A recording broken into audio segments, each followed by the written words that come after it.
ജമ്മുകശ്മീരിലെ ബന്ദിപ്പോരയിൽ സൈനിക വാഹനം കൊക്കയിലേക്ക് മറിഞ്ഞ് 2 ജവാന്മാർക്ക് വീരമൃത്യു. 3 ജവാന്മാർക്ക് ഗുരുതരമായി പരിക്കേറ്റു. വാഹനം റോഡിൽ നിന്ന് തെന്നിമാറി കൊക്കയിലേക്ക് പതിക്കുകയായിരുന്നു.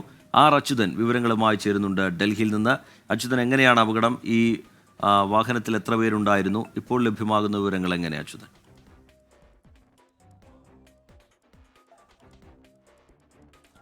റിജിത്ത്, ഏറെ ദാരുണമായിട്ടുള്ള സംഭവമാണ്. സൈനിക വാഹനമാണ് ബന്ദിപ്പൂർ ജില്ലയിൽ അപകടത്തിൽപ്പെട്ടിരിക്കുന്നത്. ഈ റോഡിൽ നിന്ന് സൈനിക വാഹനം തെന്നിമാറി വലിയൊരു താഴ്ചയിലേക്ക് പതിക്കുകയായിരുന്നു എന്നുള്ളതാണ് പുറത്തു വന്നിരിക്കുന്ന വിവരങ്ങൾ. ഇതിൽ 2 സൈനികർക്കാണ് ജീവൻ നഷ്ടമായത്. 6ഓളം സൈനികർക്ക് സാരമായി പരിക്കേറ്റതായും വിവരമുണ്ട്.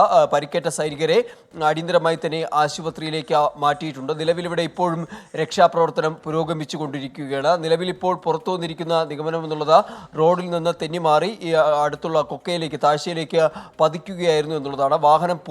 സൈനിക വാഹനം പൂർണ്ണമായും തകർന്നിട്ടുണ്ട് എന്നതും അറിയിച്ചിട്ടുണ്ട്. എന്തായാലും സേനയുടെ ഭാഗത്ത് നിന്ന് ഒരു ഔദ്യോഗികമായിട്ടുള്ള വിശദീകരണം ഇതുമായി ബന്ധപ്പെട്ട് ഇതുവരെ പുറത്തു വന്നിട്ടില്ല. മറിച്ച് 2 സൈനികർക്ക് ഈ അപകടത്തിൽ ജീവൻ നഷ്ടമായതായാണ് ലഭിക്കുന്ന വിവരം. ശരി, അച്യുതൻ ഡൽഹിയിൽ നിന്ന് വിശദാംശങ്ങൾ പങ്കുവയ്ക്കുകയായിരുന്നു. ചെറിയൊരു ഇടവേളയിലേക്ക് പോകാനുള്ള സമയമാണ്. ഇടവേളയ്ക്ക് ശേഷം തിരികെ എത്താം. Short break.